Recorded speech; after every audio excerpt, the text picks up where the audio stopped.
Fatima was a mother who lived in the busy city of Kano. She was known to be forgetful, always rushing from one place to another. Fatima loved her little son, Umar, more than anything in the world. Umar was a sweet and curious 5-year-old with big, bright eyes that always looked at the world with wonder. But Fatima's forgetfulness sometimes made things dangerous. One hot afternoon, Fatima needed to run errands around the city. She put Umar in the back seat of their old car and drove off. The sun was high in the sky, and the air was thick with heat. The wind barely blew, and the streets of Kano buzzed with life. Fatima stopped at the market first. She parked the car under a small tree, rolled up the windows, and turned off the engine. The market was crowded with people buying and selling all sorts of things. Fatima quickly got out of the car, locking it behind her, and dashed into the crowd, her mind full of the groceries she needed. Inside the car, Umar played with his toy truck, pretending it was driving over mountains and through rivers. He didn't notice that the car was getting hotter and hotter. The sun's rays poured through the windows, turning the car into an oven. Sweat started to drip down Umar's face, and he felt his shirt stick to his back. But Umar, being a child, didn't think much of it. He thought his mother would be back soon. Fatima wandered from stall to stall, picking up vegetables, meat, and spices. She got lost in conversation with the women selling the goods, laughing and chatting about their families. Time passed quickly, and Fatima forgot all about Umar sitting in the car. As the minutes turned into hours, the car grew unbearably hot. Umar began to feel dizzy. His toy truck slipped from his hand, and his head lolled against the seat. He tried to call out for his mother, but his throat was dry, and no sound came out. His small fingers reached for the door handle, but it was locked tight. Umar's breathing became shallow, and his vision blurred. Meanwhile, in the market, Fatima finished her shopping and realized she had been away for a long time. She hurried back to the car, her arms full of bags. As she approached, she saw the car was covered in a shimmer of heat. Panic gripped her heart. She dropped the bags and ran to the car, her hands shaking as she fumbled with the keys. When Fatima opened the door, a wave of heat hit her like a wall. She saw Umar slumped over in the back seat, his face pale, his eyes half closed. Fatima screamed, her heart breaking into a million pieces. She pulled Umar out of the car and held him close, tears streaming down her face. Umar was barely conscious, his little body limp in her arms. Fatima didn't know what to do. She looked around, but the busy market people seemed a world away. Desperate, she ran to a nearby water pump, holding Umar under the cool stream. His eyes fluttered open for a moment, but they were empty and far away. Fatima's mind raced. She had to get help, but there was no hospital nearby, and her car was too hot to drive. She screamed for help, but her voice was drowned out by the noise of the market. Fatima was alone, with her child slipping away in her arms. Her heart pounded in her chest, fear and guilt eating away at her. Finally, a man noticed her distress and ran over. He was tall and strong, with a kind face. He quickly took Umar from Fatima and began to pour water over the boy's head. "We need to get him to a doctor," the man said urgently. He looked around and saw a motorcycle parked nearby. Without asking, he grabbed the keys from a vendor and jumped on the bike, holding Umar tightly. "Follow me," the man shouted to Fatima as he sped off through the crowded streets. Fatima ran after him, her legs heavy with fear. The city blurred around her as she chased the motorcycle, her heart in her throat. She could barely see through her tears, but she kept running, the image of Umar's lifeless face burning in her mind. The man drove as fast as he could, weaving through the traffic, honking the horn to clear the way. Fatima stumbled behind, her breath ragged, her chest tight with panic. She could see the hospital up ahead, but it seemed so far away. Every second felt like an eternity.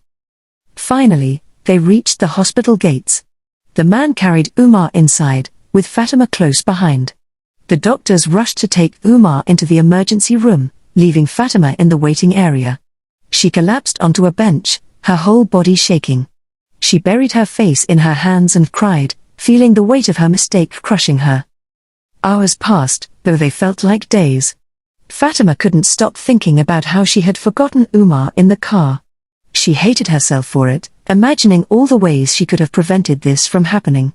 The guilt was like a dark cloud that hung over her, suffocating her with every breath. Eventually, a doctor came out to speak with Fatima. He was calm but serious. "Your son is in a critical condition," he said gently. "We're doing everything we can, but you need to prepare for the worst." Fatima's heart sank. She felt like she was falling into a deep, dark hole. The world around her faded away, and all she could hear was the doctor's words echoing in her mind. Prepare for the worst. She sat there, numb, unable to think or move. She didn't know how she would live with herself if something happened to Umar. The thought of losing him was too much to bear. The hospital lights flickered overhead, casting long shadows on the walls. The air was thick with tension, and time seemed to stand still. Fatima knew she had to stay strong for Umar, but she felt so weak, so helpless. She wanted to go back in time and change everything, to never leave him in the car, to always keep him safe. But it was too late. All she could do now was pray that he would pull through, that her little boy would survive this terrible ordeal. She clasped her hands together and whispered a prayer, tears streaming down her face. She prayed for Umar's life, for his bright eyes to open again, for his small voice to call her name. She prayed for a second chance, a chance to be the mother he deserved. As Fatima waited, the night grew darker, and the hospital grew quieter. She could hear the distant sounds of the city outside, the hum of traffic, the voices of people going about their lives. But inside, everything was still, as if the world had stopped just for her. Fatima sat alone in the darkness, her heart heavy with sorrow. She knew that no matter what happened, she would never forget this day. It would haunt her for the rest of her life, a painful reminder of how easily everything can be lost. But deep down, she also knew that she would never give up hope. As long as Umar was fighting, she would fight too. She took a deep breath and wiped her tears away. She would wait for as long as it took. She would wait until her little boy came back to her, until she could hold him in her arms again and tell him how much she loved him. And so, Fatima waited, her heart full of love and fear, clinging to the hope that her son would survive. The night stretched on, and the hours passed slowly, but Fatima never left the bench. She stayed there, praying and hoping, until the first light of dawn began to creep through the hospital windows. As dawn broke, Fatima's eyes were red and swollen from crying. The early morning light filtered through the hospital windows, casting a soft glow over the waiting area. She hadn't slept a wink, her mind racing with worry and guilt. Every passing minute felt like an eternity. The door to the waiting area opened, and a nurse walked in with a clipboard. Fatima stood up quickly, her heart pounding in her chest. The nurse approached her with a gentle smile, but Fatima could see the concern in her eyes. "Miss Fatima?" the nurse asked softly. "Yes, that's me," Fatima replied, her voice trembling. "Dr. Ahmed would like to speak with you. Please follow me." Fatima's legs felt weak as she followed the nurse through the labyrinth of hospital corridors. Each step felt heavy, each turn felt like a journey through a maze. They finally arrived at a small, private room where Dr. Ahmed was waiting. The doctor was a tall man with a calm demeanor. He motioned for Fatima to sit down. "Miss Fatima," he began, "Umar is stable now, but he is still in critical condition. We managed to lower his body temperature and rehydrate him. He's a strong boy, but we need to monitor him closely." Fatima's breath caught in her throat. Will he be okay? Will he recover? Dr. Ahmed gave her a reassuring smile. "It's too soon to say for certain, but he's made it through the worst part. We're hopeful that with time and care, he will recover. You need to be prepared for a long road ahead, though." Fatima nodded, tears streaming down her face again. "Thank you. Thank you so much." Dr. Ahmed patted her hand gently. "It's important to stay strong for Umar. He will need all the love and support he can get."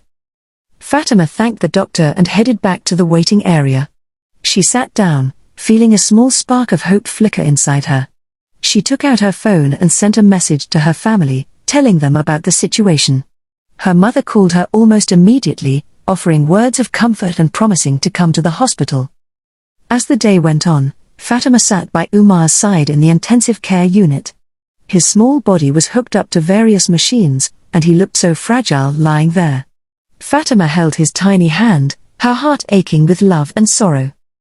Throughout the day, Doctors and nurses came in and out, checking on Umar's condition. They adjusted his IV drip, monitored his vitals, and made sure he was comfortable. Fatima barely left his side, only stepping out briefly to get something to eat and freshen up. The hours felt like days, and the days felt like weeks. Fatima's family arrived in the afternoon, bringing her some much-needed support. Her mother, in particular, was a rock for her, offering hugs and encouragement. They all sat together, trying to stay positive despite the fear and uncertainty. As evening approached, Fatima took a moment to step outside for some fresh air. The cool breeze felt soothing against her face, a small reprieve from the stifling tension inside the hospital. She walked a few steps away from the building, her thoughts consumed by Umar. She saw a group of children playing nearby, their laughter and joy a stark contrast to her own pain. A young girl with bright eyes and a smile that reminded her of Umar caught her attention. Fatima felt a pang of sadness and guilt. She wished she could go back in time and make everything right. Her phone buzzed with a message from her husband, who was on his way to the hospital. Fatima took a deep breath, trying to compose herself. She knew she had to be strong for her family and for Umar. She turned around and headed back to the hospital, determined to stay by her son's side. As night fell, the hospital became quieter. Fatima sat in the dimly lit room, her eyes fixed on Umar. The machines beeped softly, providing a steady rhythm that was both reassuring and nerve-wracking. She watched his chest rise and fall with each breath, her heart aching with every beat. Fatima reflected on the events of the past day. She realized how close she had come to losing everything she held dear. She made a silent promise to herself to never let something like this happen again. Umar's safety and well-being would be her top priority from now on. In the midst of her thoughts, Umar's tiny fingers twitched. Fatima's heart skipped a beat. She leaned closer, her breath catching in her throat. "Umar," she whispered, her voice barely audible. The boy's eyes fluttered open, and he looked up at her with a weak but recognizable smile. "Mama," he whispered, his voice barely a breath. Fatima's tears flowed freely now, mixing with a smile of relief. "I'm here, Umar. I'm right here." Umar's eyes closed again, but he seemed more peaceful. Fatima continued to hold his hand, feeling a renewed sense of hope. She knew the road to recovery would be long and challenging, but she was ready to face it with all the strength she had. As the night wore on, Fatima felt a sense of calm wash over her. She knew that the hardest part was over and that Umar was on the path to healing. With a heart full of gratitude and love, she whispered another prayer for her son, hoping that the coming days would bring more good news. Fatima stayed by Umar's side through the night, determined to be there for him every step of the way. She knew that the journey to recovery would not be easy, but she was prepared to face whatever challenges lay ahead.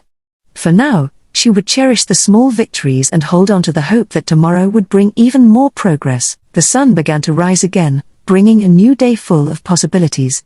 Fatima looked out the window, watching the first light of dawn break through the darkness. She felt a renewed sense of determination and strength, ready to face whatever came next for her and her beloved son.